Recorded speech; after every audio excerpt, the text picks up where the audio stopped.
Is Global Esports on the same Silk Road path that one other team has walked to before? You see, last season, at about the same time of the year, a certain team was on the golden path that led to an uncontested global dominance. The similarity is undeniable.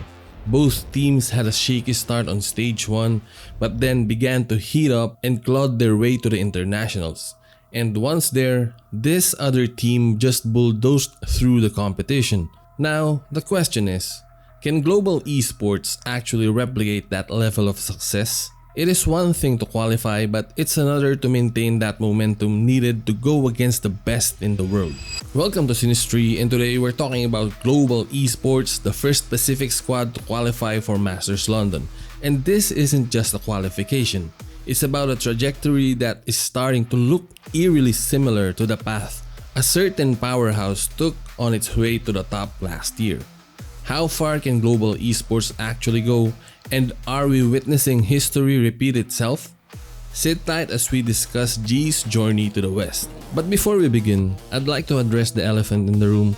You see, I made a GE video way back and some of the comments suggest people got rage baited by the thumbnail and didn't watch the video fully, but they still decided to comment on it. So if you're one of those, now's your chance. Please watch the video in full after this one because I was definitely not thrashing Global Esports back then. I hope that clears up everything. And moving on, I'll just drop it because it's very obvious anyway. I thought I was creating a bit of mystery here, but I have a feeling that it's not working at all. So the other team I was referring to was obviously PaperX during their run in Masters Toronto. If you didn't get that, then you might be out of the PRX train, buddy. However, I suppose that's okay since we're now jumping to G's camp, right? And if PRX had a train, what should G's bandwagon be called? Let me know down in the comments. So first off, let's discuss Frost and the interview where he essentially trashed VCT Americas, stating that Pacific is a better region compared to the former. And this kind of shit is the thing the scriptwriters wouldn't miss. As of right now, we don't have any idea yet who's qualifying in Americas because they're always late. Even when looking top to bottom of the standings, it's really hard to predict who's making it to London. But let's just pretend that we know who's making it, and let's say they're MIBR, Energy, and 100 Thieves. I'd like to bet that there's a big possibility GE will be facing one of these America's teams, and I'd like to think it's most likely NRG, the defending champions. I mean, for the storytelling, right? And you might say that there's no way they could force that matchup, and that's fair. But one way or another, there's some magic happening out there. Anyway, what I'm trying to say is that Frost's statement for sure won't go unnoticed, and there's a high possibility that they make a story out of this, and G's first matchup would be against an Americas team. I saw some comments online calling the hype to GE's win an overreaction, maybe because it's the only time out of 10 GE won against PaperX. So people are kinda telling GE fans to take a chill pill and have a seat. But I think the reaction is not overboard or exaggerated or whatever.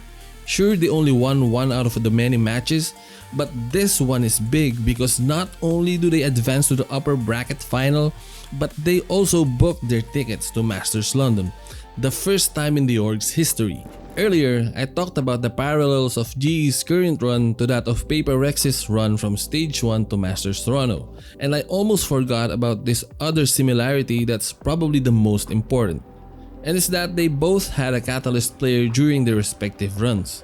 And I'm talking about the progenitor of Uuyao in the VCT. Nice one, pre! Uuyao! The guy who shat on G2 when they were at their peak. With everything to do. Around the corner, finds the first, the Hawk gonna be sent, re-swings, clears out Leaf, Prowler at the ready, Trent in front, and Patmen is... The Masters Toronto champion, the man, Patmen. He was there in Masters Toronto and now he's here making a run with GE to Masters London. And I'ma be honest, I don't see Patmen doing all these sick plays if he was still on PaperX, because I feel like in PaperX, his role was to be the sane one. The one who balances out the crazy, the aggression, the one who's keeping the other four in a leash. But in this GE team, it's looking like he's the crazy one who needs to be put on a leash. Because he's just picking at anyone who tries to stand in his way. And the thing is, he's actually winning those duels. I'll get another one in a couple of rounds time, it's no problem. I just can't believe that this is how they actually make it work. You know, you have the Hunter's Rear, that's a quick way to... It's funny thinking about it now because the one keeping the PRX boys in control back then was apparently a dog as well. Because you know, Patmen has that dog in him, you know. Patmen might have left W Gaming, but the W Gaming never left Patmen. Or rather, it has always been there to begin with. And for what it's worth, it seems like Frost was able to unlock Patmen's next level. We have seen it from kickoff until now. The plays that he is making look like world beater stuff in my eyes. First of all, there was an outlaw on the other side. More players to try and swing or at least trade off of it as well, but he still lands a shot. Doesn't fully dodge the flash. But could you see how I would even say that it's better compared to the crazy plays he made back when he was with PaperX. And some of you might be thinking that PaperX made a mistake in letting him go, and that's a fair assumption, but then again, his role within W Gaming was different. And I don't mean the agent roles, but his playstyle on PaperX. I felt like he was in a role where he needed to exercise a tremendous amount of self-control to close out some rounds. We don't know if it was asked of him, or if it's just because he's a rookie. That's why he's playing kinda reserved back then, but with Global Esports, I'd say he's definitely taking more of a fragger role, and it feels like something within him was unlocked. Now the narrative that Patmen is the catalyst for a championship caliber team is gonna be tested. Is he really him? What a weird phrase that is, but I guess that's the world we're living in right now. Anyway, will he be able to guide GE to make a deep run in Masters London? And how I look at it is like this.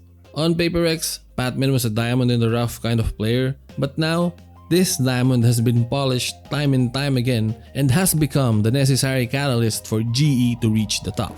Now, I don't want to be the bearer of bad news, but I do have some qualms with this GE team, and let's talk about it one by one. The first thing for me is Global Esports' experience on the international stage.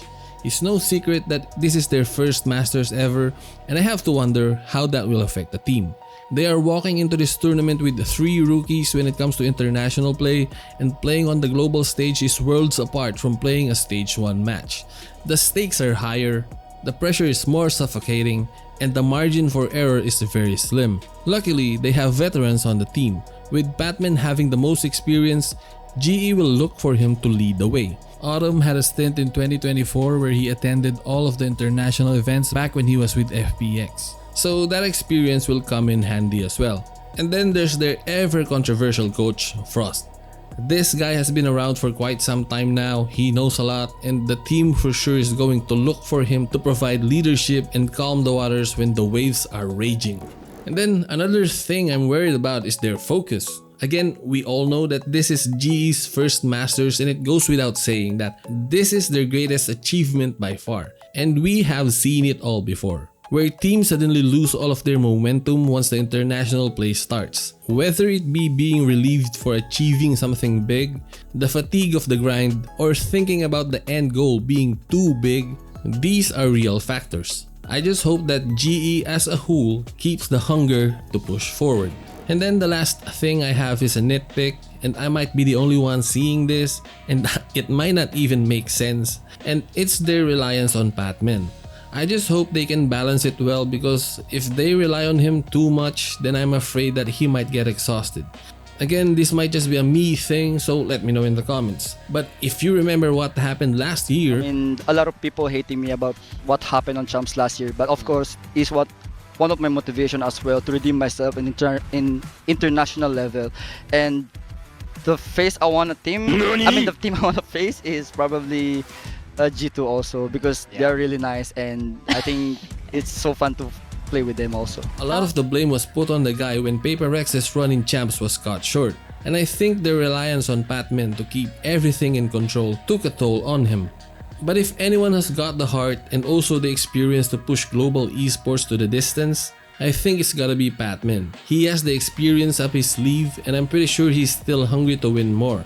And not only that, but I bet he also wants to prove that he can win without relying on a powerhouse alongside him, and that he can win on his own terms. While many are already ecstatic with what GE has achieved, I think the job is not done. If they're vying to make a deep run in Masters London, I think they need to go all in here in stage 1 and take the first seed. Doing so will put them in such an advantageous position, making their lives way easier.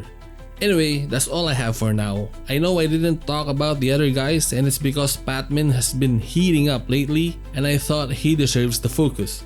And I'm pretty sure the other players will get their moments as well. Who knows, I might be working on a Savvy video already. And if you want that video to come out faster, just let me know by leaving a like on this one. So, what are your thoughts on GE? Are they making a deep run on Masters London, or will they fall off early? Let me know your thoughts, and as always, leave a like if you enjoyed, hit that sub button so you don't miss out, and I'll see you in the next one. Peace.